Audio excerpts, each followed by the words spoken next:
പുതിയൊരു വീഡിയോയിലേക്ക് സ്വാഗതം. ഒരു പ്രേക്ഷകൻ്റെ സംശയത്തിനുള്ള മറുപടിയാണ്. ചോദ്യപ്രകാരമാണ്: ഒരു സിലിണ്ടറിൻ്റെ മൂന്നിലൊരു ഭാഗമാണ് വൃത്തസ്തൂപിക എന്ന് പറയുന്നു.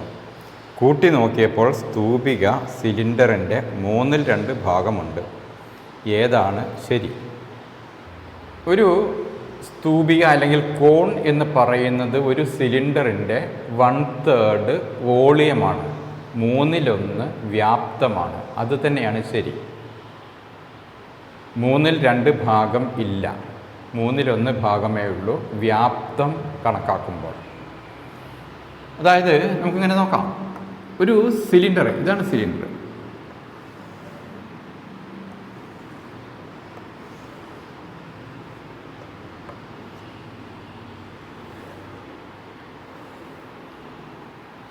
ഇതിനെ നമ്മൾ ചെത്തി മിനുക്കിയിട്ട് ഒരു കോൺ അതല്ലെങ്കിൽ ഒരു സ്തൂപികയാക്കുന്നു എന്ന് കരുതുക.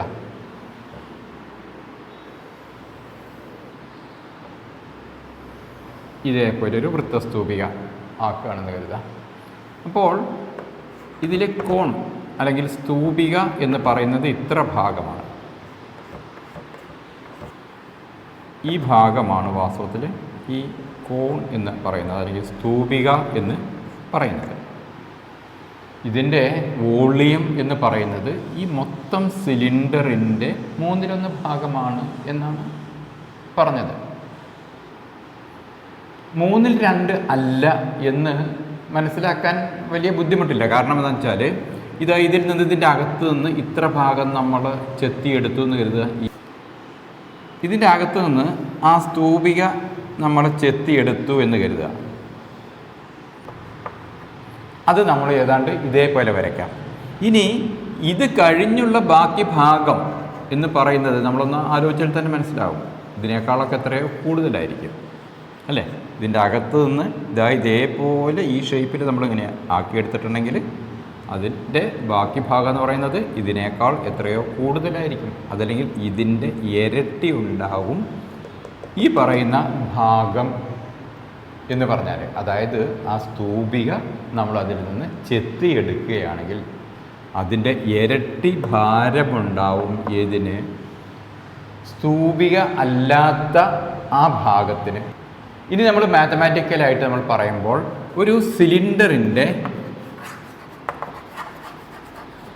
വോളിയം എന്ന് പറയുന്നത് πr²h ആണ്. അതായത് റേഡിയസ് എന്ന് പറയുന്നത് എന്താണ്? ഇതിൻ്റെ റേഡിയസ്, ഇതാണ് റേഡിയസ് എന്ന് പറയുന്നത്. സിലിണ്ടറിൻ്റെ ആരം അല്ലെങ്കിൽ റേഡിയസ് എന്ന് പറയുന്നത് ഇതാണ് r. h എന്ന് പറയുന്നത് അതിൻ്റെ ഹൈറ്റ് എന്ന് പറയുന്നത് ഇവിടുന്ന് ഇതുവരെയുള്ള ഈ ഒരു ഭാഗമാണ് ഹൈറ്റ് എന്ന് പറയുന്നത്. അതിൻ്റെ വോളിയം കാണാനുള്ള ഇക്വേഷൻ, വ്യാപ്തം കാണാനുള്ള ഇക്വേഷൻ πr² × h. അതായത് πr² എന്ന് പറഞ്ഞാൽ എന്താണ്? ഇതിൻ്റെ ഈ വൃത്തത്തിൻ്റെ ഈ ഭാഗത്തെ ഏരിയയാണ് എന്തെന്ന് പറയുന്നത് πr² എന്ന് പറയുന്നത്. അപ്പോൾ ഇതിൻ്റെ ആ വൃത്തഭാഗത്തെ വിസ്തീർണം അതല്ലെങ്കിൽ ഏരിയ ഇൻറ്റു ആ സിലിണ്ടറിൻ്റെ ഹൈറ്റാണ് അതിൻ്റെ വോളിയം എന്ന് പറയുന്നത്. അതുപോലെ തന്നെ ഈ കോണിൻ്റെ കാര്യം നമ്മൾ എടുക്കുകയാണ് എന്ന് കരുതുക. കോണിൻ്റെ വോളിയം എന്ന് പറഞ്ഞാൽ 1/3 πr²h ആയിരിക്കും. അതായിരിക്കും 1/3 πr²h. അതായത് ഈ πr²hൻ്റെ മൂന്നിലൊന്ന് ഭാഗം അല്ലേ? 1/3 × πr²h എന്ന് പറഞ്ഞാൽ എന്താണ്? πr²hൻ്റെ മൂന്നിലൊരു ഭാഗം ആണ് എന്തെന്ന് പറയുന്നത് ഈ കോണിൻ്റെ വോളിയം എന്ന് പറയുന്നത്. 1/3 πr²h. 1/3 πr² എന്ന് പറഞ്ഞാൽ എന്താണ്? πr²h/3 തുല്യമാണ് അല്ലേ? അതിൻ്റെ മൂന്നിലൊന്ന് ഭാഗം മാത്രമായിരിക്കും ഈ കോണിൻ്റെ വോളിയം എന്ന് പറയുന്നത്. ഇനി ഇത് നമുക്ക് തെളിയിക്കണമെങ്കിൽ, സാധാരണ നിലയിൽ നമുക്ക് തെളിയിക്കണമെങ്കിൽ ഇതേപോലെ ഇതേ വാവട്ടമുള്ള ഒരു കോണ് നമ്മൾ ഏതെങ്കിലും ഒരു മെറ്റീരിയൽ കൊണ്ട് ഉണ്ടാക്കിയെടുക്കുകയാണെന്ന് കരുതുക. ഇതിൻ്റെ ഹൈറ്റും ഈ കോണിൻ്റെ ഹൈറ്റും അതുപോലെ തന്നെ ഇതേ വാവട്ടമുള്ള മറ്റൊരു സിലിണ്ടറും അല്ലെങ്കിൽ ഒരു പാത്രം, മേൽഭാഗം തുറന്ന ഒരു പാത്രവും അടിഭാഗം നമ്മൾ അടഞ്ഞിരിക്കുക, മേൽഭാഗം തുറന്ന ഒരു പാത്രവും. രണ്ടിൻ്റെയും എന്തായിരിക്കണം? വാവട്ടം ഒരേപോലെ ആയിരിക്കണം. വാവട്ടം ഒരേപോലെയും അതുപോലെ തന്നെ ഹൈറ്റും ഒരേപോലെ ആയിരിക്കുക. അപ്പോൾ നമ്മൾ എന്നിട്ട് അതിന് ശേഷം എന്താ ചെയ്യുക?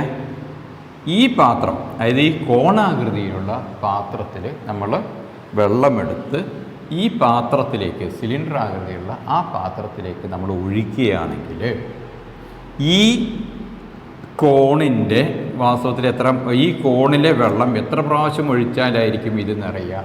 3 പ്രാവശ്യം നിറച്ചാലായിരിക്കും ഈ പാത്രം നിറയുക. കൃത്യം 3 പ്രാവശ്യം നിറച്ചാലായിരിക്കും ഈ പാത്രം നിറയുക. അതായത് ഇതിൻ്റെ വോളിയത്തിൻ്റെ അപ്പോൾ 1/3 ഭാഗം മാത്രമേ എന്തുള്ളൂ? ഈ കോണിൻ്റെ വോളിയം ഉള്ളൂ എന്ന് നമുക്ക് മനസ്സിലാക്കാൻ കഴിയും.